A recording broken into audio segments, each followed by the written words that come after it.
अब हम चरक संहिता सूत्र स्थान अध्याय 1 के पार्ट बी पर डिस्कशन करेंगे।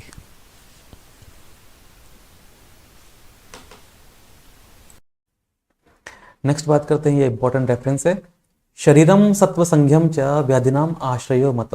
ठीक है, शरीर सत्व माने मन, शरीर और मन ये दोनों ही व्याधियों का आश्रय होता है। तथा सुखानाम योगस्तु, अगर इनका सभी का संयोग हो जाए ना, पहले जब हमने पढ़ा था, वो क्या है, सुख का कारण है। मतलब काल बुद्धि इंद्रिय, इनका अगर सम्यक योग है तो वो क्या है, सुख का कारण है। नेक्स्ट 56 पे है, निर्विकार परस्त्वात्मा सत्वभूत गुणेन्द्रिय। इंपॉर्टेंट रेफरेंस है क्योंकि आत्मा के बारे में बोला है। आत्मा कैसी होती है, निर्विकार है, सत्वभूत गुणेन्द्रिय। ठीक है, मतलब वो सत्व और सूक्ष्म भूतों से युक्त है। चैतन्य कारणम, मतलब वो चेतनता का कारण है। कौन, आत्मा। हम जानते भी हैं चैतन्य में कारण है और ये नित्य होती है आत्मा। दृष्टा पश्चति क्रिया, इसको 2 बार अंडरलाइन करना। दृष्टा पश्चति क्रिया किसके लिए कहा गया है, आत्मा के लिए। और इसका रेफरेंस इसलिए इंपॉर्टेंट है क्योंकि आचार्य चरक ने आत्मा का वर्णन किया है चरक शारीर स्थान में, परंतु ये जो श्लोक है वो शारीर स्थान का नहीं है, ये सूत्र स्थान का है। बच्चे गलती करते हैं, ये एग्जाम में क्वेश्चन पूछ लेते हैं कि ये रेफरेंस है सूत्र स्थान, शारीर स्थान, विमान स्थान, ये चिकित्सा स्थान, तो आंसर जाएगा सूत्र स्थान। नेक्स्ट है श्लोक नंबर 57। वायु पित्तम कफश्च उक्त शारीरो दोष संग्रह मानसः पुनः उद्दिष्टो रजश्च तम एव च। मानसिक दोष 2 हो गए, रज एवं तम, क्योंकि सत्व तो गुण है, दोष नहीं है, परंतु वात पित्त कफ जो है ये क्या है, शारीरिक दोष हैं। तो ये श्लोक आपको याद भी होगा, वायु पित्तम कफश्च उक्त शारीरो दोष संग्रह। अब यहां देखते हैं आचार्य चरक और वाग्भट ने, सुश्रुत और वाग्भट ने क्या बोला है। देखो सेम है, वात पित्त श्लेष्माणा देह संभव हेतु, ऐसे लाइन लिखी होगी, किसकी आएगी, सुश्रुत सूत्र। वायु पित्तम कफश्चेति त्रयो दोषा समासत, ये लाइन है अष्टांग हृदय की। तो ये लाइन जो है ना, आप उनको पहचानना आपको आना चाहिए कि वो आचार्य चरक की है, सुश्रुत की है या वाग्भट की, क्योंकि ये बड़े आसान सवाल होते हैं। लाइन उठा के डालेंगे, पूछेंगे किस आचार्य ने कहा है, चरक मतलब ये कहते हैं कि ये जो कथन है निम्न में से किस आचार्य का है, तो चरक सुश्रुत वाग्भट, या कोई भेल हारित कुछ भी डाल सकते हैं। नेक्स्ट है श्लोक नंबर 58 पर बात करते हैं। तो प्रशाम्यति औषधि पूर्वो दैव युक्ति व्यपाश्रय, मतलब दैव व्यपाश्रय और युक्ति व्यपाश्रय के आचार्य ने यहाँ पर चर्चा की है। प्रशाम्यति औषधि पूर्व, मतलब पूर्व मतलब जो शारीरिक दोष हैं, ये शारीरिक रोग हैं, उनकी चिकित्सा दैव व्यापाश्रय और युक्ति व्यापाश्रय दोनों से करनी चाहिए। जबकि मानसिक रोगों की चिकित्सा किससे है, ज्ञान विज्ञान धैर्य स्मृति समाधि से, मतलब सत्भाव जैसे करनी चाहिए। तो यहाँ पर जो वर्ड आया ज्ञान, वो है आध्यात्म ज्ञान के लिए, और जो वर्ड आया है विज्ञान, वो है शास्त्र ज्ञान के लिए। ये भी एक बार क्वेश्चन एग्जाम में पूछा गया है। तो ज्ञान आध्यात्म ज्ञान के लिए है, विज्ञान है शास्त्र ज्ञान के लिए। ठीक है, तो यहाँ कई बार ये पूछते हैं कि जो दैव वर्ड है, ठीक है, दैव वर्ड क्या है। देखो दैव व्यापाश्रय का मतलब क्या हो गया, दैव व्यापाश्रय के लिए हम लोग एक श्लोक देखते हैं, जैसे विमर्श में अगर आपको श्लोक मिलेगा कि दैव व्यापाश्रय क्या है, मंत्र औषधि मणि मंगल बलि उपहार होम नियम प्रायश्चित उपवास स्वस्ति एन प्रणिपात गमनादि। गमनादि मतलब तीर्थ पे गमन के लिए बोला है। तो ये सब क्या है, दैव व्यापाश्रय। देखो इसमें याद रखिएगा, इसमें नियम तो बोला पर यम नहीं है। ठीक है, आचार्य ने नियम शब्द का तो प्रयोग यहां पर किया पर यम का प्रयोग नहीं है। तो ये भी अच्छा क्वेश्चन बन जाता है। तो इसका मतलब क्या है, जितने भी मंत्र औषध हम लोग इस तरह से कर रहे हैं, झाड़ फूक कर रहे हैं, वो क्या है, दैव व्यापाश्रय है, और इससे तुरंत ही व्याधि का प्रशमन होता है। दैव व्यापाश्रय से सद्या व्याधि प्रशमन, इंस्टेंट रिलीफ मिल जाता है। जैसे कोई किसी मानसिक रूप मतलब बीमार है, उसको आपने कुछ झाड़ा वगैरह लगा दिया और तुरंत उसको शांति मिल गई। ये क्या है, सद्य व्याधि प्रशमन। देव का वैसे हम लोग मतलब मीनिंग निकालते हैं तो उसका मतलब होता है अदृष्ट। जैसे मंत्र है तो मंत्र दिखाई थोड़ा दे रहा है, तो अदृष्ट है, वो है दैव व्यापाश्रय। यहाँ इंपॉर्टेंट है कि जो शारीरिक व्याधि की चिकित्सा है वो तो दोनों से कर रहे हैं, दैव व्यापाश्रय प्लस युक्ति व्यापाश्रय से। जबकि मानसिक व्याधि की चिकित्सा कर रहे हैं सिर्फ और सिर्फ सत्भाव जैसे। ध्यान रखना है, गलती नहीं करनी है। नेक्स्ट है श्लोक नंबर 59। चैप्टर थोड़ा सा बड़ा है, ठीक है, आप लोग जब भी पढ़ें तो कोशिश मत कीजिएगा कि एक बार भी चैप्टर पूरा होगा, ठीक है, आराम से तसल्ली से 2 या 3 बार में चैप्टर को कीजिएगा। मैं तो इस चैप्टर को एक बार में कंप्लीट कर दूंगा। वात का जो लक्षण है, रूक्ष, शीत, ये श्लोक भी आपको याद है, लघु, सूक्ष्म, चलोअथ, विशद, खर, विपरीत गुणी द्रव्य मरुत संप्रशाम्यति, मतलब इन लक्षणों से जो विपरीत गुण वाले जो द्रव्य हैं वो वात का शमन करते हैं। ठीक है, यहाँ कुछ बातें हैं जो इंपॉर्टेंट है, आप लोग इनको लिख सकते हैं। जो वायु का जो प्रधान गुण है वो है रूक्ष। वायु का जो रस है वो कैसा होता है, नीरस। वायु का कोई रस थोड़ा ना होता है, तो वायु का रस है नीरस। वायु का जो स्पर्श है वो कैसा है, शीत, चरक के अनुसार। अनुष्ण शीत, यह है वैशेषिक दर्शन के अनुसार, ध्यान रखना। फिर हम विमर्श में देखते हैं आचार्य सुश्रुत के अनुसार। ठीक है, तो आचार्य सुश्रुत ने क्या बोला, अव्यक्तो व्यक्त कर्मा, मतलब वायु जो है अव्यक्त भी है, तो वायु दिखाई नहीं देती परंतु उसके कर्म कैसे हैं, व्यक्त होते हैं। तो अव्यक्तो व्यक्त कर्मा, खुद तो दिखाई नहीं दे रही है परंतु उसके कर्म जो हैं वो व्यक्त हैं। अव्यक्तो व्यक्त कर्मा। तीर्यगु, तीर्य गमन करती है। द्विगुण, द्विगुण का मतलब क्या होता है, शब्द एवं स्पर्श, और इसमें किसकी प्रधानता है, रजो बहुल, रज दोष की इसमें प्रधानता होती है, ऐसा बोलते हैं आचार्य सुश्रुत। नेक्स्ट हम देखते हैं पित्त के लिए। सा स्नेहम उष्णम तीक्ष्णम च द्रवम अम्लम सरम कटु। ठीक है, ये श्लोक भी आपको याद है, और इसके जो विपरीत वाले जो ड्रग्स हैं वो पित्त का शमन करते हैं। तो यहां आचार्य ने क्या वर्ड बोला, सा स्नेह, मतलब जो पित्त है वो हल्का सा स्नेह, ईशक बने तो स्लाइटली, स्लाइट, अल्प मात्रा में ना, स्लाइट, ईशत स्नेह, ऐसा। इसके लिए आचार्य चक्रपाणी क्या वर्ड बोलते हैं, जल अनल आरब्धत्वात्। जल मतलब हो गया वाटर, अनल माने हो गया अग्नि, फायर। तो जल प्लस अनल, जल और अग्नि का संयोग होने से वो क्या हो गया, सा स्नेह, मतलब ईशत स्नेह, थोड़ा सा स्नेह है। तो ये वर्ड देखना, जल अनल आरब्धत्वात्। फिर हम देखते हैं कि सुश्रुत क्या कहते हैं, सुश्रुत ने बोला पूती वर्ड बोला पित्त के लिए, और नील और पीत वर्ण बोला। उष्णम कटुरसश्चैव, उष्ण होता है और इसका प्रधान रस क्या है, कटुरस, परंतु विदग्ध पित्त का रस होता है अम्ल, याद रखना। यूजुअली जो पित्त का जो मुख्य या प्रधान रस है वो होता है कटु रस, परंतु विदग्ध अवस्था में इसका जो रस है वो होता है अम्ल रस, ये बोलते हैं आचार्य सुश्रुत। नेक्स्ट हम देखते हैं कफ के गुणों के बारे में। तो गुरु, शीत, मृदु, स्निग्ध, मधुर, स्थिर, पिछला, ये कफ के गुण हो गए। श्लेष्मणा प्रश्मयान्ति, ये कफ का शमन करते हैं। ठीक है, विपरीत गुण मतलब इसके विपरीत जो ड्रग्स हैं वो कफ का शमन करते हैं, जबकि ये कफ के विशेष गुण है। ये श्लोक भी आपको याद होगा।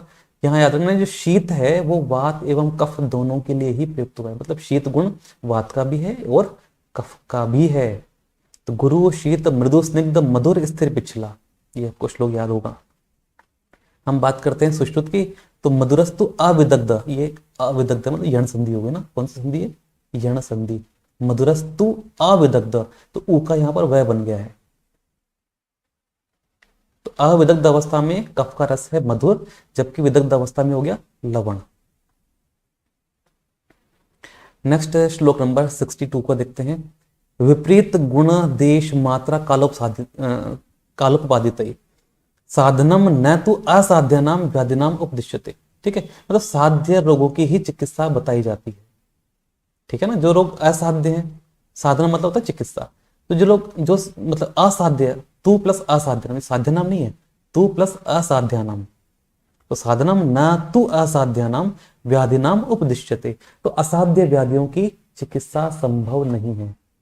तो पहली बात तो मेरा आपको एडवाइस है कि आप लोगों को जो है ना संस्कृत का थोड़ा सा नॉलेज, बेसिक नॉलेज आपको यहाँ पर होना चाहिए, क्योंकि संस्कृत का नॉलेज के बगैर आप यहाँ नहीं पढ़ पाएंगे। बहुत से बच्चे गलती करते हैं कि वो जो है संस्कृत ना पढ़ के हिंदी पढ़ते हैं, ये गलत बात है। और बहुत सी बार जो उसकी हिंदी की गई है वहां कुछ ना कुछ गलतियां भी हैं, उसकी वजह से कई बार एग्जाम में क्वेश्चंस गलत हो जाते हैं।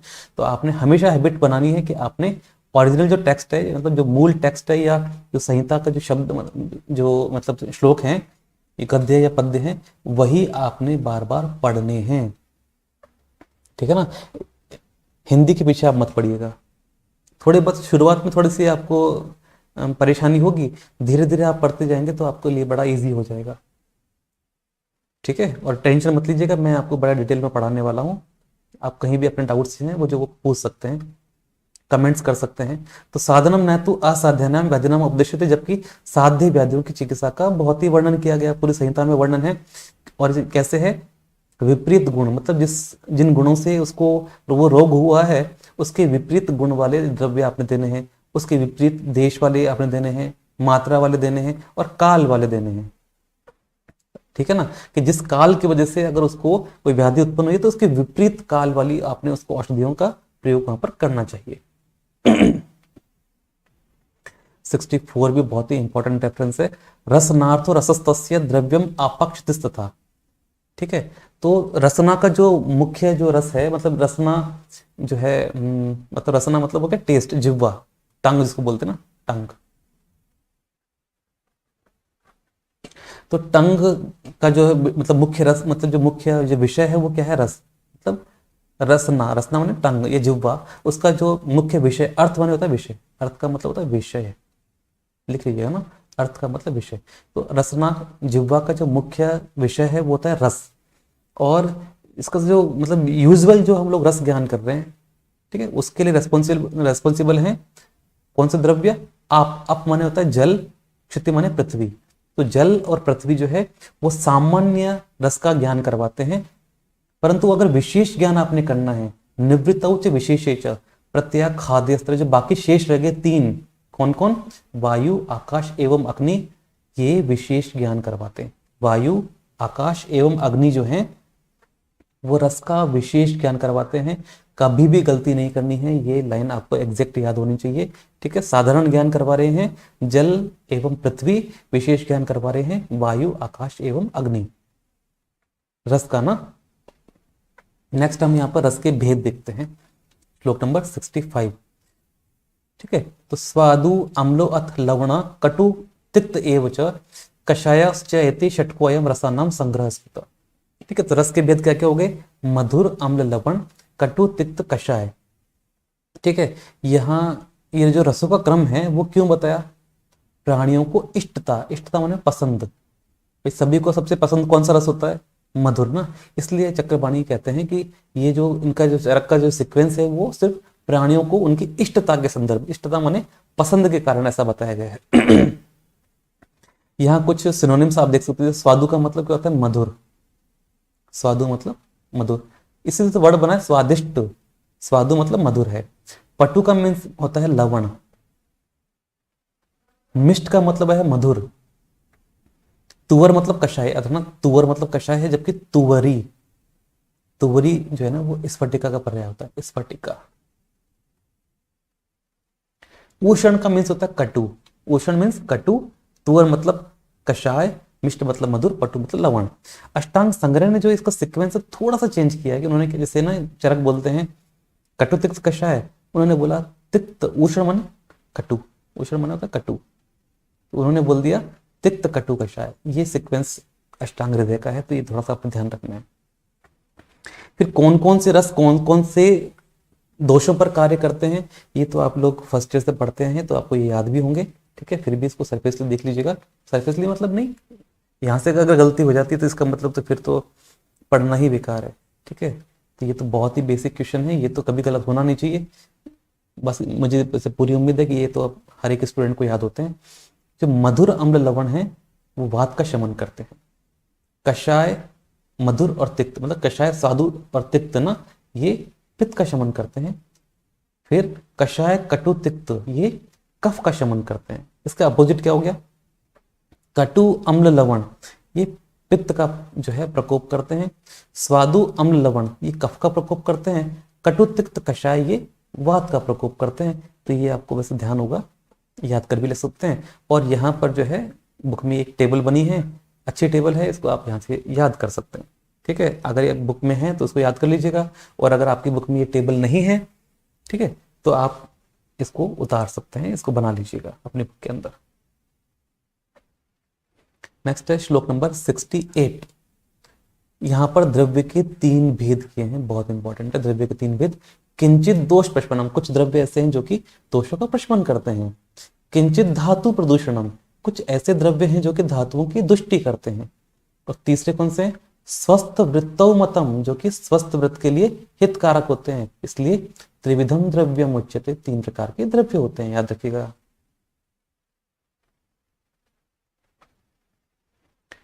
नेक्स्ट जो है 3 प्रकार के जो है जो द्रव्य हैं उनके वापस से 3 भेद कर दिए, तत्पुनः त्रिविधम, दोबारा से 3 प्रकार के भेद हैं, जांगम, औद्भिद और पार्थिव। जांगम, औद्भिद और पार्थिव। देखो वैसे तो ना आप इसको सरफेसली पढ़ोगे तो कभी आप गलती नहीं करोगे, फिर भी यहाँ कुछ बातें हैं जैसे कि जांगम द्रव्य के बारे में पढ़ते हैं, तो मतलब जो कि ऐसे हैं जो कि एनिमल ओरिजिन है, एनिमल ओरिजिन है, वो है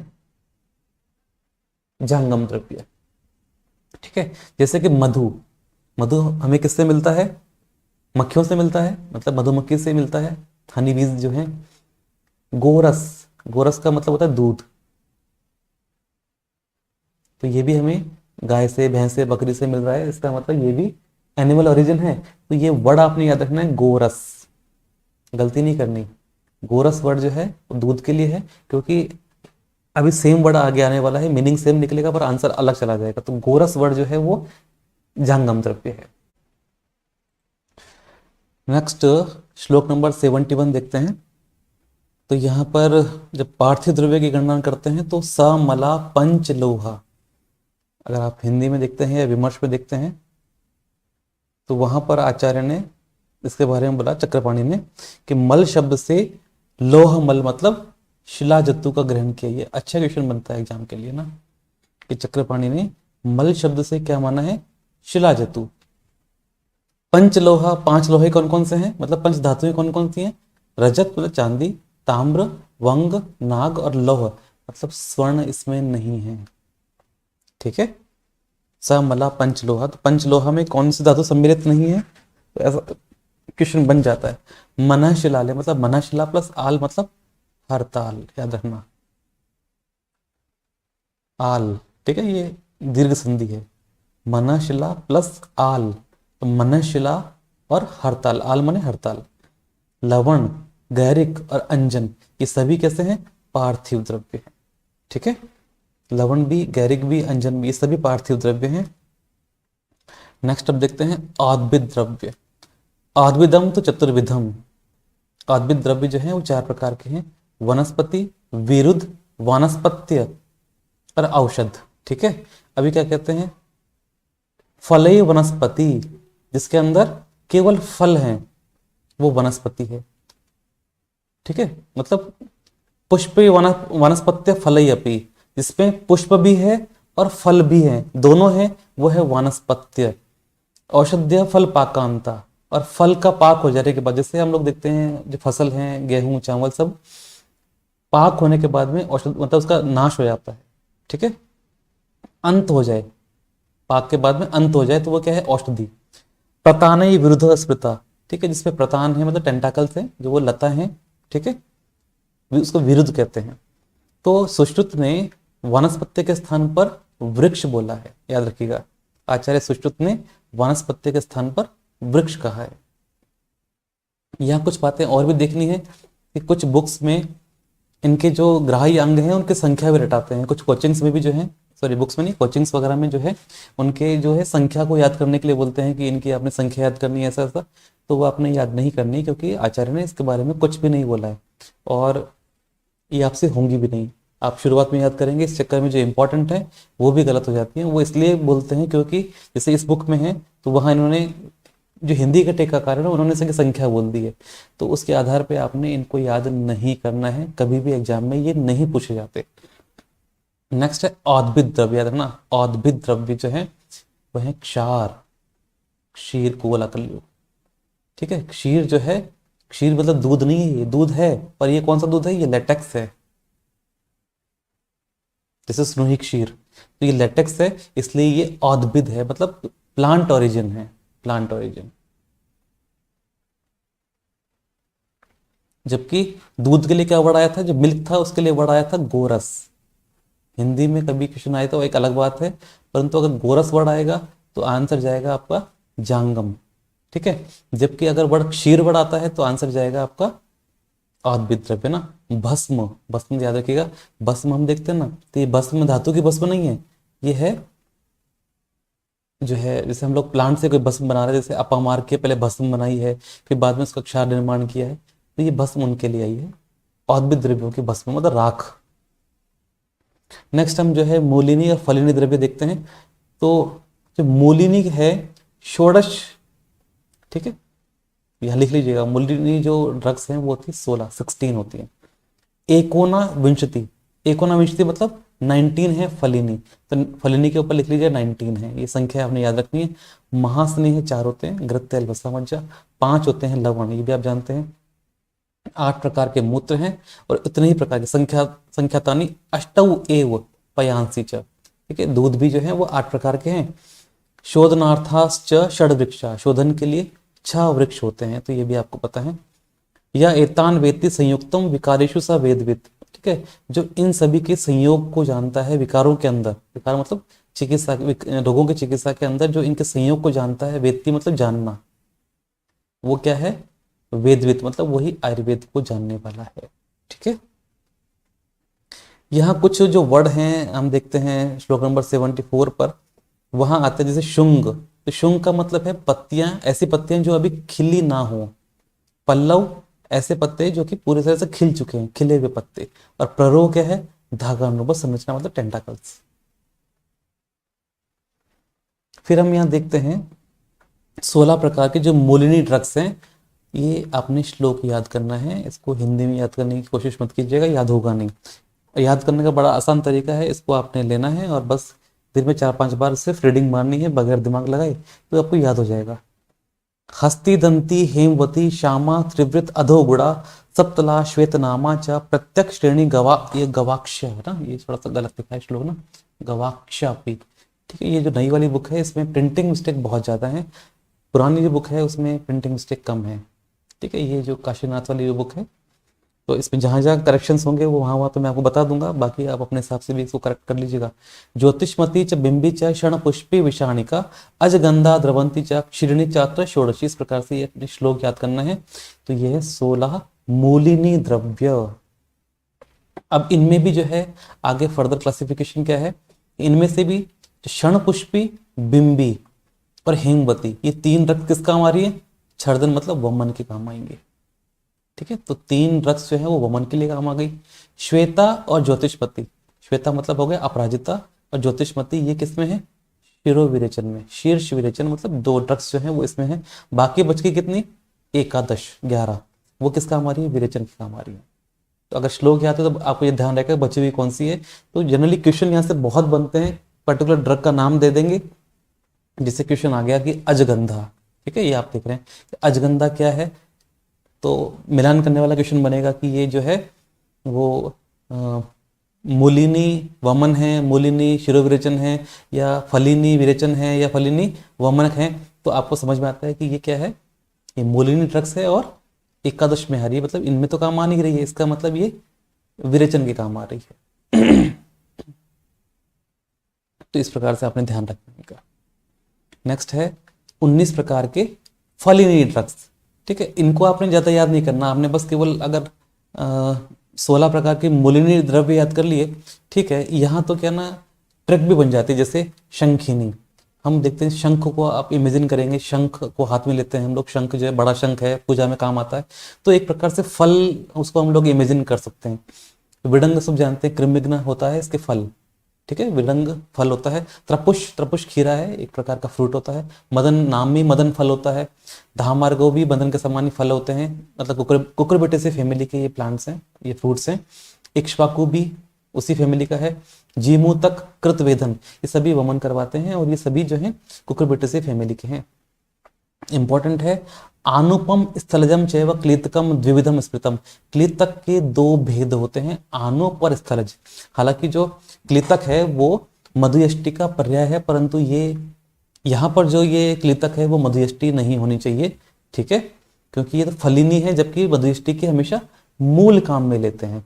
तो आनुपम स्थलजम चैव क्लीतकम द्विविधम स्मृतम, हालांकि हिंदी के टीकाकारों ने मुलेठी अर्थ किया है, जो कि गलत है, क्योंकि मधुयष्टि की तो हमेशा मूल काम में लेते हैं, फल नहीं काम में लेते।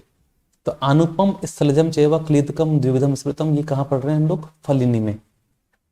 दूसरा प्रकीर्या च उदगीर्या, बस इसको थोड़ा सा ध्यान रखिएगा। प्रकीर्या च उदगीर्या प्रत्यक पुष्पी अपामार्क को बोलते हैं, क्योंकि हिंदी में देखेंगे तो प्रकीर्या है लता करंज और उदगीर्या है घृत करंज। याद रखना, घृत करंज याद रखिए। हिंदी में घिया करंज लिखा है, इसको सही कर लीजिएगा, घृत करंज। अभया हरितकी का फल होता है, हम लोग सब जानते हैं। अंतः कोटर पुष्पी, यहाँ ऐसा इमेजिन कर सकते हैं कि एक कोटर है और कोटर में कोई फल रखा है। अंतः कोटर पुष्पी हस्ती पर्णी शारदम, ठीक है। शारद भी अपन थोड़ा सा देखना है। मतलब इसका मतलब है कि शरद ऋतु में उत्पन्न होने वाली हस्तीपर्णी, हस्तीपर्ण्याश्च शारदम, शरद ऋतु में उत्पन्न होने वाली हस्तीपर्णी। कंपिलक, कंपिलक का हमेशा फल रज काम में लगते हैं। फल ये क्रमिग्न होता है, फल रज। कंपिलक का जो मतलब प्रयोजांग है वो होता है फल रज, और ये ईंट के चूर्ण के समान होता है, इष्ट का चूर्ण संकाशम। आरकवत सब जानते हैं, आरकवत का तो फल ही होता है, ठीक है। फलम यत कुटजस्य च, और कुटज का भी फल।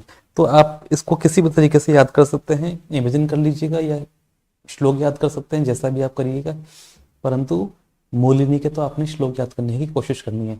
फिर यहाँ देखते हैं कि जो आचार्य सुश्रुत ने आरकवद के पत्रों के ग्रहण का निर्देश बोला है, ठीक है, जबकि इन्होंने फलिनी में बोला है। और जब हम पढ़ेंगे सुश्रुत चिकित्सा स्थान, वहां पर आचार्य ने मतलब सुश्रुत ने आरकवद के पत्र का ग्रहण करने का निर्देश बोला है।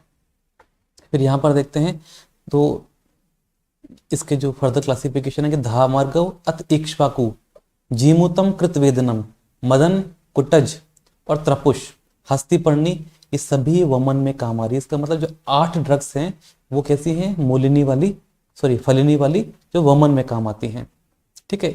वमन में भी हैं और आस्थापन में भी है, याद रखिएगा। 8 ड्रग्स ऐसी हैं फलिनी वाली जो कि वमन और आस्थापन में है। नस्त प्रच्छर्दन, मतलब नस्य या शिरोविरेचन में काम आने वाली है, वो है प्रत्यक पुष्पी, मतलब ये एक ही है। बाकी बच गई 10, यानी अवशिष्टानी 10 बच गई, वो किस काम आ रही है? विरेचन की काम आ रही है। तो मूलिनी विरेचन जो थी वो 11 थी, और यहाँ पर जो फलिनी विरेचन है वो है 10, ठीक है। यहाँ कुछ बातें आपने देखनी है, जैसे कंपेरेटिव देखते हैं तो हस्ती पर्णी जो वर्ड है वो है फलिनी के लिए, और हस्ती दंती जो वर्ड आ रहा है वो है मूलिनी के लिए। प्रत्यक श्रेणी दंती को बोलते हैं, ये मूलिनी है। प्रत्यक पुष्पी अपमार्क को बोलते हैं, और ये फलिनी है। ये भी थोड़ा सा देख लीजिएगा, क्योंकि ये कई बार कंफ्यूजन यहाँ पर क्रिएट कर देते हैं, ठीक है। इनको याद करना बहुत जरूरी है। नेक्स्ट हम यहाँ पर 4 प्रकार के स्नेह आप सभी जानते हैं। सर्पिस्तेल वसा मज्जा, सभी बच्चे जानते हैं इसको ना। किस काम आ रहे हैं? पीने के काम आ रहे हैं, अभ्यंग के काम आ रहे हैं, बस्ती में, नस्से में, सभी में काम आ रहे हैं। स्नेहाई एते च विहिता, और पूछ लेते हैं कि जो स्नेह है उनका दोषों पर क्या कार्य है? तो वात पित्त कफापह, ये जो स्नेह है वो त्रिदोष शामक होते हैं, याद रखना। 5 प्रकार के लवण हैं। सौवर्चल सैंधवम च विडम औद्भिदम एव च सामुद्रिण सह एतानि, ये वृद्धि संधि है, सह प्लस एतानी, ठीक है। तो सह एतानी तो ये होगी वृद्धि संधि। पंचशु लवणानी च, 5 प्रकार के लवण है। हमेशा याद रखिए कि जब भी हम लोग लवण की गणना करते हैं ना, तो सर्वश्रेष्ठ सैंधव है, सबसे पहले हम लोग सैंधव को ही याद करते हैं। परंतु यहाँ पर चरक सूत्र 1 में आचार्य ने सबसे पहले सौवर्चल की गणना की है, याद रखना, ठीक है। सभी जगह सैंधव करते हैं, परंतु चरक सूत्र 1 में सौवर्चल की गणना की है। तो आचार्य चक्रपाणि ने क्या कहा कि सौवर्चल लवण जो है रुचिकारक होने से सर्वप्रथम गिना गया है, ठीक है। यहाँ पर एक बात और देखना, सामुद्रक जो लवण है ना, सामुद्र लवण, उसको चक्रपाणि ने करकच कहा है, करकच सिनोनिम बोला है करकच करके ना, तो ये भी अच्छा क्वेश्चन बन जाता है। फिर लवण के बारे में इन्होंने डिटेल की है कि जो लवण है स्निग्ध होते हैं और दीपनीय तम होते हैं, इसको टिक कर लीजिएगा। दीपनीय तमानी च, दीपनीय तम है, आलेप के काम आ रहे हैं, ठीक है। आलेपनार्थी युज्यन्ते। स्नेहन स्वेद, स्नेहन में भी काम आ रहे हैं, स्वेदन में काम आ रहे हैं। तो स्नेह स्वेद विदौ तथा अधोभाग ऊर्ध्वभागेशु, मतलब विरेचन और वमन दोनों के लिए है। निरुहेशु अनुवासन, निरु में अनुवासन में, अभ्यंजने मतलब अभ्यंग में, भोजनार्थे, शिरसश्च विरेचन शिरो विरेचन में, शस्त्र कर्मणि शल्य कर्म में, मतलब हर एक जगह काम आ रहे हैं। बस्त्यर्थम अंजन उत्साधनेशु च, अंजन में, उत्सादन में, सभी जगह। अजीर्ण आनाहयो वाते, अजीर्ण में, आना में, गुल में, शूले तथा उदरे, इस लाइन को देख लेना। तो सभी जगह जो है वो लवण जो है वो कार्य करता है। लाइन लिखिएगा, पूर्व कर्म एवं पंचकर्म में उपयोगी द्रव्य है लवण। पूर्व कर्म में एवं पंचकर्म में उपयोगी द्रव्य है लवण। 94 पर देखते हैं, सर्वाणि आत्रेय शासने, हम लोग बात कर रहे हैं मूत्रों की। ये कह रहे हैं कि मूत्र हर आचार्य अलग अलग बोलता है, परंतु आत्रेय के जो बुक है, आत्रेय का जो प्रधान ग्रंथ है, मतलब चरक संहिता, ठीक है, मतलब जो अग्निवेश ने जो बात बताई है, तो वहां पर आचार्य आत्रेय के अनुसार 8 प्रकार के मूत्र हैं। और वो क्या क्या हैं? अविमूत्र, ठीक है, अजामूत्र, गौमूत्र, महिषमूत्र, हस्तिमूत्र, ठीक है, उष्ट मतलब हो गया ऊँटनी का मूत्र, हय, हय मतलब होता है घोड़ा, खर मतलब होता है गधा, ठीक है। तो हय मतलब घोड़ा है, खर मतलब गधा है। यहाँ ये भी ध्यान रखना कि भाव नीचे विमर्श में आता तो कहता है भाव प्रकाश, कहते हैं गो अजा अभिमहिषणाम, तो स्त्रीणाम मूत्रम प्रशस्यते, मतलब गाय, भैंस और भेड़ बकरी, इनका तो हमें हमेशा स्त्री जाति का मूत्र ग्रहण करना है, ठीक है। गाय, भैंस, भेड़ और बकरी, याद रहेगा, गाय, भैंस, भेड़, बकरी, इनका स्त्री जाति का मूत्र आपने ग्रहण करना है। जबकि खर मतलब गधा, उष्ट्र मतलब बाकी बच गए, उष्ट्र मतलब जो ऊंट है, ठीक है, नर मनुष्य, अश्वानाम घोड़ा, इन सभी का जो है आपने पुरुष जाति का मूत्र का ग्रहण करना चाहिए। फिर चक्रपाणी क्या कहते हैं? नपुंसक जाति का मूत्र का निषेध है क्योंकि वो अमंगल होता है। नपुंसक जाति के मूत्र का निषेध, जैसे खच्चर वगैरह का मूत्र ग्रहण नहीं करेंगे क्योंकि वो अमंगल होता है। नेक्स्ट फिर हम लोग मूत्र के गुणधर्म देखते हैं। तो यूजुअली मूत्र कैसे होते हैं? उष्ण है, तीक्ष्ण है, कटुकम लवणान्वितम, मतलब इसका जो रस है, मुख्य रस है, वो कटु है, और अनुरस क्या है? लवण है। यहाँ ध्यान रखना है कि आचार्य डलन ने इसका विपरीत बोला है। वो क्या बोला है वो आपने याद नहीं रखना, क्योंकि अगर आप इसका याद करेंगे तो आप चरक का गलत कर देंगे, ठीक है। तो रस है कटु, अनुरस है लवण, बस इतना याद रखना है। डलन ने विपरीत बोला है। अगर डलन कभी एग्जाम में पूछ लेते हैं तो आपने इसको याद करते हुए इसका अपोजिट आंसर कर देना है। उत्सादन में काम आता है मूत्र, आलेप में काम आ रहा है, आस्थापन में काम आ रहा है, और विरेचन के काम आ रहा है। स्वेदन में, ठीक है, अगदेशु, अगध में काम आ रहा है, ठीक है, मतलब विषग्न है। उदरेशु अथ च अर्शसु, उदर रोगों में हम पढ़ते हैं, अर्श रोगों में पढ़ते हैं। गुल्म कुष्ठ किलासेशु, ठीक है। तयुक्तम उपनाहेशु, उपनाह में भी मूत्र का प्रयोग किया जाता है। थोड़ा सा इसको आप देख लीजिएगा, बड़ी इंपॉर्टेंट लाइन है 99 श्लोक पर। पांडु रोग उपशिष्टानाम उत्तमम शर्म उच्यते, मतलब पांडु रोगों को तुरंत ही, शर्म मतलब शमन करने में उत्तम है कौन? मूत्र। बहुत ही इंपॉर्टेंट है, और ये प्रैक्टिकली भी है। जिन लोगों को क्रॉनिक एनीमिया है, ठीक है, तो वहां पर गौमूत्र का अगर वो प्रयोग करते हैं डेली लंबे समय तक ना, तो उनका एनीमिया दूर हो जाता है, क्योंकि रसाग्नि को वो बढ़ाता है, जिससे रस से रक्त बढ़ना जो है उसकी प्रक्रिया बढ़ जाती है। श्लेष्मणम शमियत पीतम, और कफ का तो वो तुरंत शमन करेगा पीने के बाद ही। मरुतम च अनुलोमियत, वात का अनुलोमन करता है। और पित्त का क्या करेगा? कर्षयत पित्तम अधोभागम इति अस्मिन गुण संग्रह, और नीचे के भाग से पित्त को बाहर निकाल देगा, ठीक है। तो ये अपनी ध्यान रखना है। फिर अलग अलग मूत्रों के अलग अलग गुणों की बात करते हैं। जैसे अविमूत्रम सतिक्तम, जो अविमूत्र होता है भेड़ ना, उसका जो मूत्र है वो कैसा? तिक्त रस वाला है। शात स्निग्धम, थोड़ा सा स्निग्ध है, पित्त का विरोधी नहीं होता, पित्त अविरोधी, पित्त प्लस ये अविरोधी है ना, थोड़ा ध्यान रखिएगा, ये विरोधी नहीं है। आजम, तो पथ्य वर्ड को गोला कर लीजिएगा, पथ्य वर्ड जब भी आएगा वो बकरी के मूत्र के लिए है। कषाय मधुर है। दोषा निहंती, दोषों को दूर करने वाला है। गव्य, गाय का जो मूत्र है वो कैसा है? मधुरस वाला है। कृमि कुष्ठनुत, ठीक है, कृमि और कुष्ठ को दूर करने वाला है। कंडुम च शमियत पीतम, ये भी गौमूत्र के लिए है, कंडू का शमन करता है। पीतम सम्यक दोषोदरे हितम, दो उदर रोगों है, उन उदर रोगों के अंदर ये हितकारक होता है गौमूत्र। फिर महिष मूत्र की लिए बात करते हैं, तो अर्श में हितकारक है महिष मूत्र, मतलब भैंस का मूत्र, और ये क्षार युक्त होता है, क्षार युक्त है, और ये सर है, सर गुण युक्त है।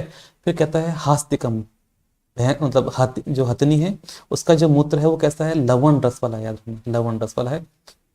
कृमि कुष्ठी नाम, कृमि और कुष्ठ में ये हितकारक है।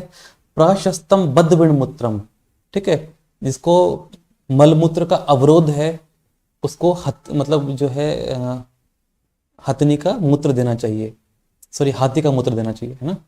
विष और विष और अर्श के अंदर भी। तो ऐसा आप इमेजिन कर सकते हो कि हाथी सामने आ जाए एक बार तो मलमूत्र अपने आप ही निकल जाते हैं ना। तो बद्ध विणमूत्रम में कौन है, हाथी, ठीक है। और याद रखना ये लवण रस वाला होता है, कृमि कुष्ठ तो है ही ये। फिर आगे कहते हैं उष्ट्र, मतलब जो ऊंट है उसका मूत्र है श्वास कासाग्रम, कासाग्रम और अर्शोग्नम। अर्श में है श्वास और कास दोनों को दूर करता है। वाजी नाम, वाजी मतलब होता है घोड़ा, ठीक है। तो प्राचीन समय में हम अगर से इमेजिन करते हैं तो घोड़ा जो है वो युद्ध में काम आता था।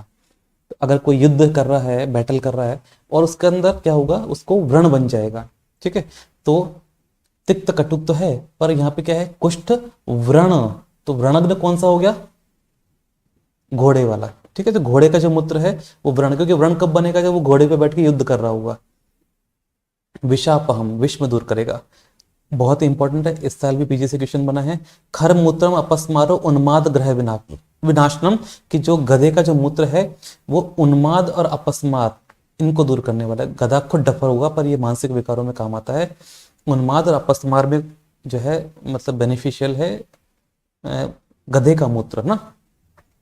फिर यहाँ कुछ याद करने के हिसाब से आप लिख सकते हैं कि जो कंडुग्न है वो है गाय का मूत्र, व्रणग्न है वाजी मतलब घोड़े का मूत्र, विषग्न दो हो गए हस्ती एवं वाजी मतलब घोड़ा और हाथी, कृमिग्न हो गया घोड़ा एवं हाथी, सॉरी गाय एवं हाथी ना, गो मतलब गाय और हाथी। अर्श में हितकारक है, देखो अर्श हमेशा याद कर सकते हैं कि अर्श एक बहुत बड़ा रोग होता है, ठीक है। जिसको होता है वही जानता है, बैठ भी नहीं पाता है।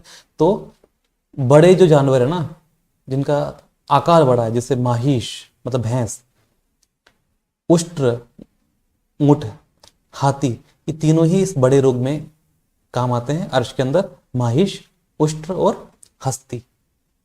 याद करने के हिसाब से आप इमेजिन कर सकते हैं, बाकी आपकी मर्जी, आप जिस तरीके से याद कर लीजिएगा, बस एग्जाम में आपको आंसर लगाना आना चाहिए। फिर नेक्स्ट हम 8 प्रकार के दूध पढ़ते हैं। तो अविक क्षीरम, अजाक क्षीरम, गोक क्षीरम, महिषम चयत, ठीक है। उष्ट्रनाम अथ नागिनाम वडवाया, वडवा क्या होता है, घोड़ी को बोलते हैं, वडवा मतलब घोड़ी, ठीक है। नागिनाम मतलब हथीनी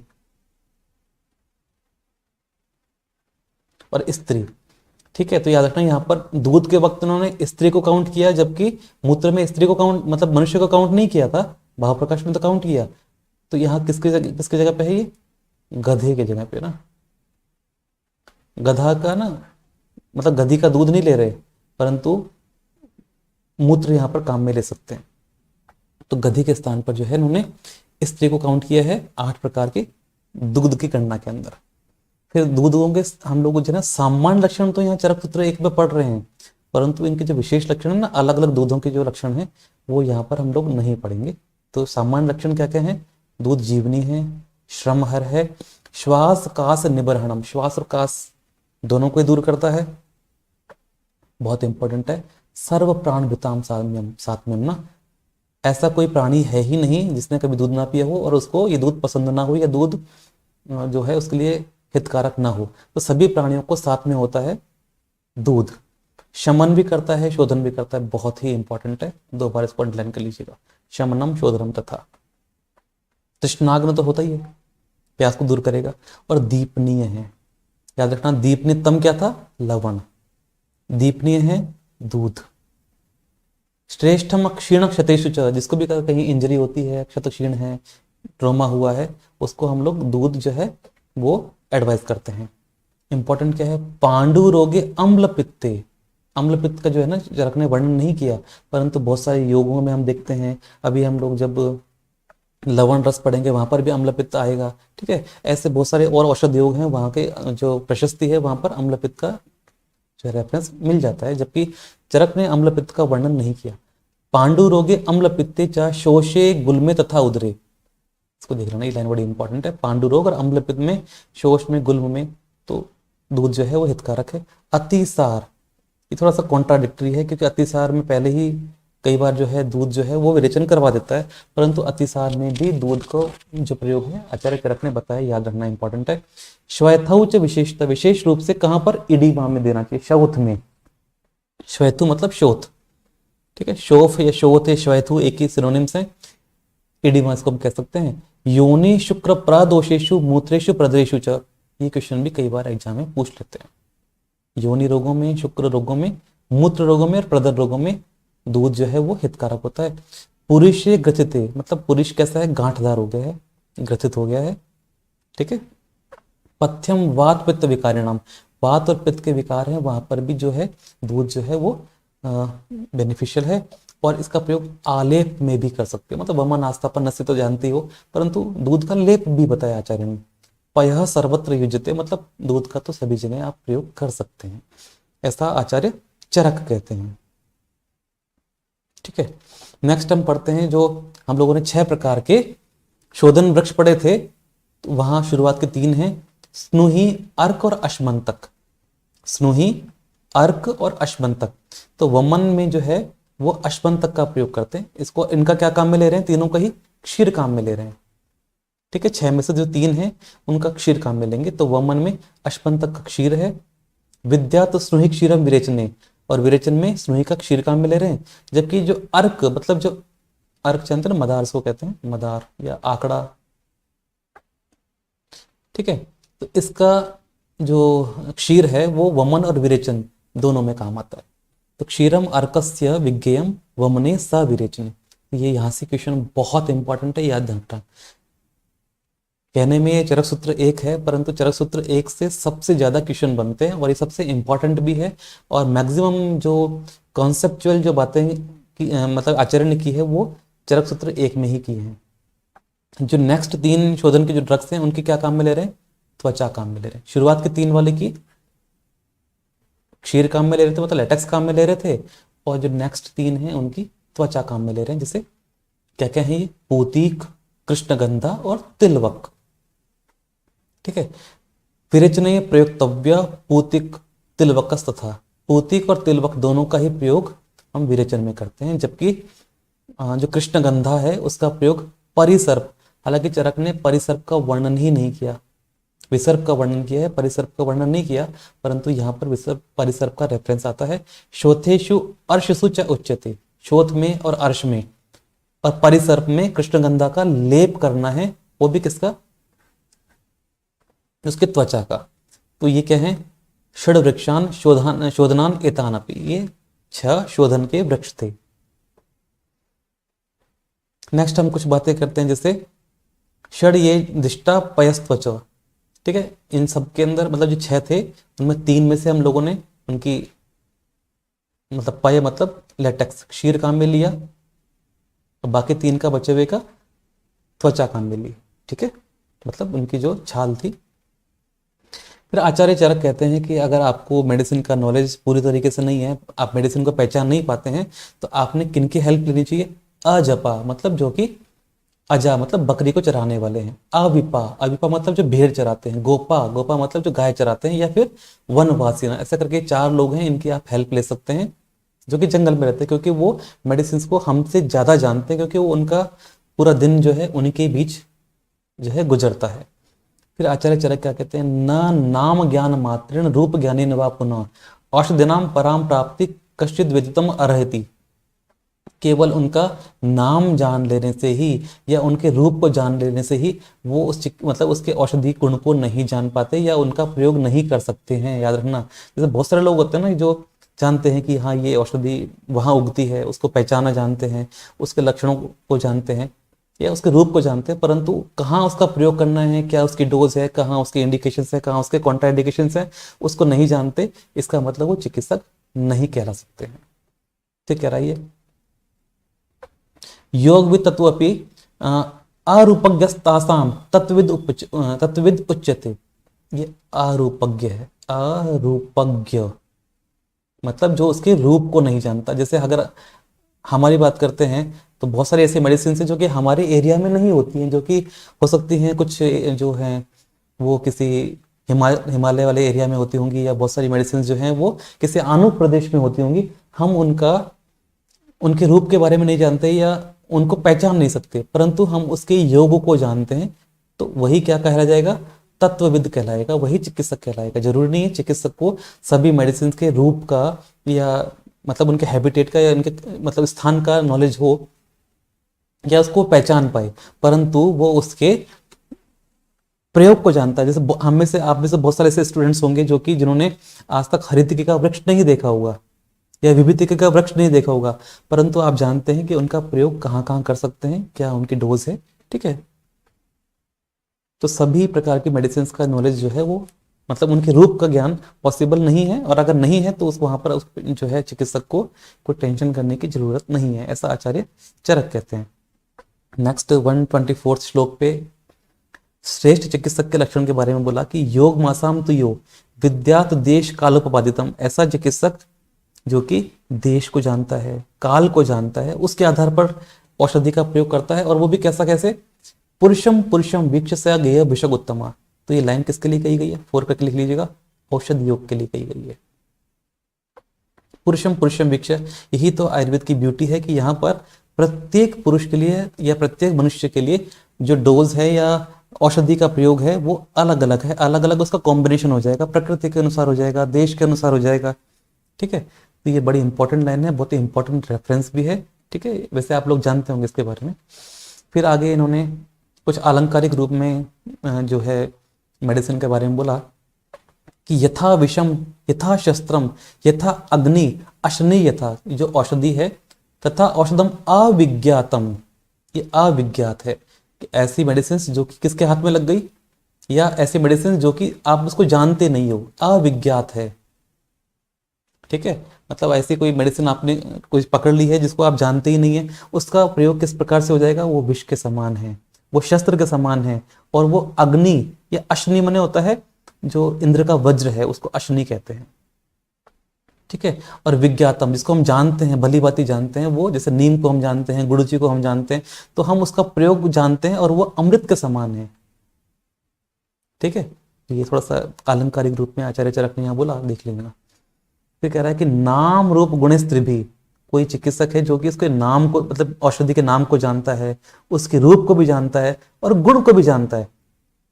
ठीक है, विज्ञातम जानता है, परंतु उसके योग को नहीं जानता, दुर्युक्तम, उसने योग बड़ा खराब बना दिया, तो वो एक अच्छा चिकित्सक नहीं कहला सकता है। दुर्युक्तम, उसका प्रयोग नहीं जानता है।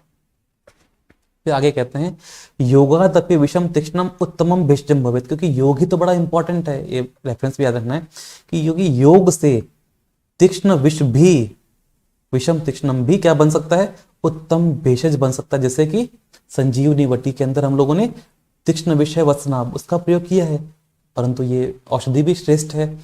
तो योग के आधार पर मतलब योग से कॉम्बिनेशन से उत्तम या तीक्ष्ण विष भी उत्तम भेषज बने मेडिसिन बन सकती है। भेषजम चापे दुर्युक्तम, और एक अच्छी मेडिसिन भी अगर उसका योग खराब बनाया गया है तो वो क्या बन जाएगी, तीक्ष्ण विष बन जाएगी। इसलिए चिकित्सक को कैसा होना चाहिए, युक्ति बाह्यन। अगर कोई चिकित्सक युक्ति से बाह्य मतलब युक्ति से एक्सक्लूडेड है तो उससे आपने मेडिसिन नहीं लेनी चाहिए। कोई चिकित्सक है और उसको युक्ति का ज्ञान नहीं है, मतलब युक्ति से बाह्य मतलब युक्ति से वो एक्सक्लूडेड है, मतलब युक्ति उसमें नहीं है, तो ऐसे चिकित्सक को आपने त्याग देना चाहिए, उससे मेडिसिन नहीं लेनी चाहिए, चिकित्सा नहीं करवानी चाहिए। फिर आगे आचार्य चरक बड़े हार्श जो है वर्ड्स यहाँ काम में ले रहे हैं, कुर्यात निपतितो मूर्धनि स शेषम वासवाशनी, अगर सिर पर ठीक है इंद्र का वज्र भी अगर गिर जाए अश्नि, ठीक है, तब भी रोगी बच सकता है, परंतु अगर ऐसे मूर्ख चिकित्सक से आपने ट्रीटमेंट करवा लिया तो आपका मरना निश्चित है। फिर कहते हैं ऐसे जो मूर्ख चिकित्सक हैं उनसे, जो कि क्या हैं, यो भेषजम अविज्ञाय प्राज्ञमानी, अपने आप को अभिमानी है, प्राज्ञमानी, प्राज्ञ होता है कि अपने आप को विद्वान समझते हैं परंतु है नहीं, परंतु भेषज को वो जानते ही नहीं, अविज्ञाय, अविज्ञाय वर्ड है। ऐसे चिकित्सक जो अपने आप को प्राज्ञमानी समझते हैं मतलब अभिमानी समझते हैं, सोचते हैं कि मैं बहुत बड़ा विद्वान हूं, परंतु वो चिकित्सा को या मेडिसिन को नहीं जानते हैं, उनसे नरो नरकपाती शातस्य संभाषणादपि, ऐसे चिकित्सक से बात करने से भी आप नरक में जा सकते हैं। तो ऐसे मूर्ख चिकित्सक से कभी बात भी नहीं करनी चाहिए। नेक्स्ट 132 पे फिर कहते हैं वरम आशे विषम विषम पथितम ताम्र में हुआ। ये कहते हैं कि ऐसे चिकित्सक से चिकित्सा करवाने से बेटर है कि आप आशे विष मतलब तीक्ष्ण विष का सेवन कर लें, या उबलता हुआ ताम्र, उबलती हुई ताम्र धातु जो है वो तो मारक हो जाएगी ना, उसको आप पी सकते हैं। पीतम अग्नि, ये थोड़ा सा ना अग्नि है, ये आधा श्लोक सही कर लीजिएगा, अग्नि है ना, ऐसा करके लिखा है ये।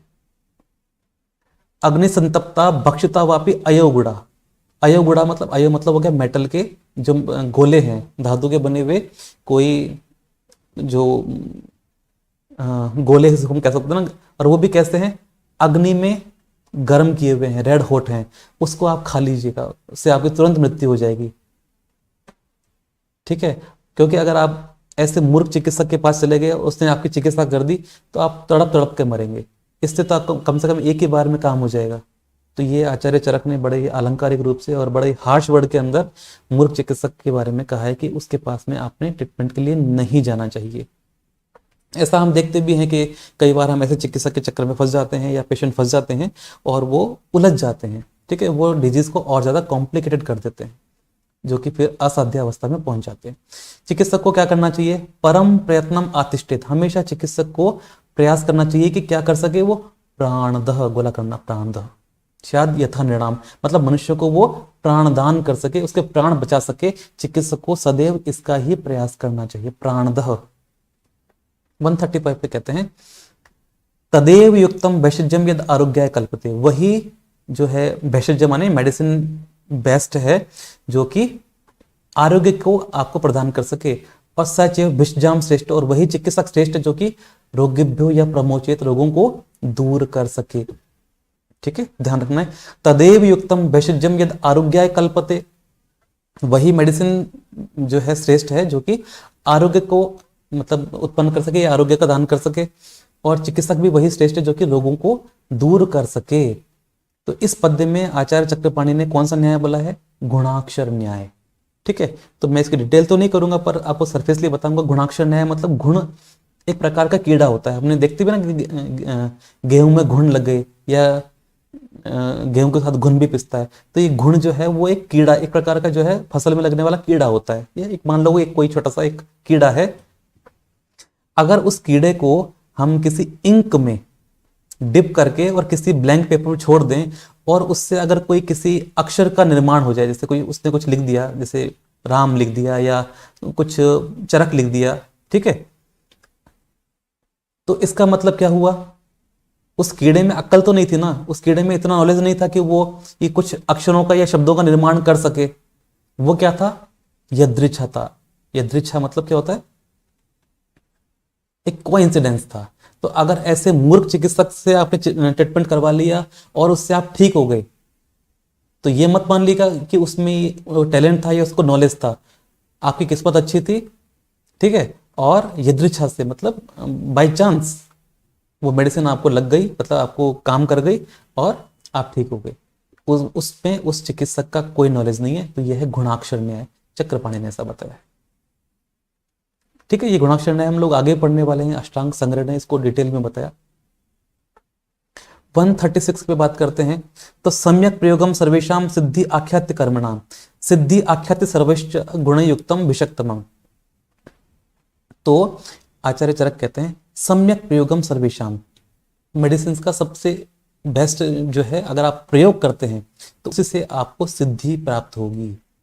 ठीक है, सम्यक प्रयोग पर ही चिकित्सक की जो सिद्धि है वो आश्रित है। और सिद्धि आख्याति सर्वश्च गुणयुक्तम चिकित्समम, मतलब सिद्धि ही चिकित्सक का श्रेष्ठ गुण है। हम ऐसे कहते हैं ना, वो सिद्ध हस्त चिकित्सक है, उसके हाथ में जादू है, वो कोई भी मेडिसिन देता है या सारे मेडिसिन मतलब सारे रोगों को वो दूर कर देता है। तो सिद्धि चिकित्सक का श्रेष्ठ गुण है। इसी चिकित्सक की अगर सिद्धि है तो उसके पास पेशेंट्स की लाइन लगी होगी, और अगर उसका अपयश है तो उसके पास कुछ भी नहीं होगा। ठीक है, तो फिर हम लास्ट में हम देखते हैं कि इस चैप्टर में हम लोगों ने क्या क्या पढ़ा।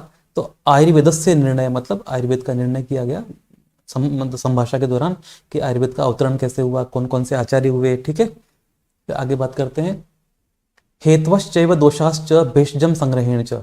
ठीक है, दोषों मतलब रोगों के हम लोगों ने यहाँ पर निदान पढ़े या दोषों के निदान पढ़े। ठीक है, दोषों के बारे में डिटेल में पढ़ा। भेषजम और मेडिसिन के 3 भेद हम लोगों ने देखे, ये मेडिसिन के बारे में पढ़ा। मूलिनी फलिनी पढ़ा। ठीक है, त्रिविधो द्रव्य संग्रह, ये इंपॉर्टेंट है। त्रिविध द्रव्य संग्रह हम लोगों ने पढ़ा था ना, किंचित दोष प्रशमनम, किंचित धातु प्रदूषणम, और तीसरा था स्वस्थ वृत्तो मतम। तो इस प्रकार से 3 प्रकार के जो द्रव्य हैं वो हम लोगों ने चैप्टर नंबर 1 में पढ़े। 141 ये बहुत इंपॉर्टेंट रेफरेंस है। वैद्यापवादो यत्रस्था सर्वे च भिषजाम गुणा, मतलब हम लोगों ने इस चैप्टर में चिकित्सक के गुणों के बारे में पढ़ा, वैद्य के बारे में पढ़ा और उनके अपवाद पढ़े, मतलब मूर्ख चिकित्सक कौन कौन से हो सकते हैं। तो वैद्य के बारे में पढ़ा और उनके अपवाद पढ़े और चिकित्सक के गुणों के बारे में पढ़ा। ये कौन सा चैप्टर है? Chapter number 1। तो इस प्रकार से चरक चिकित्सा सूत्र स्थान का फर्स्ट चैप्टर यहाँ समाप्त होता है। मुझे उम्मीद है कि आपको ये अध्याय पसंद आया होगा। बार बार आप पढ़ेंगे, बार बार आप देखेंगे तो आपको ये चैप्टर समझ में आएगा। ठीक है, मतलब चरक संहिता में आपका इंटरेस्ट जो है वो डेवलप हो जाएगा। संहिता पढ़ने की आपको हैबिट आनी चाहिए और आपको उसका मालूम होना चाहिए कि संहिता को किस प्रकार से पढ़ना चाहिए। ठीक है, तो आपके कोई डाउट्स हैं, कुछ भी कुछ क्वेरीज वगैरह होती हैं तो आप वो कमेंट करके पूछ सकते हैं। ठीक है, थैंक यू।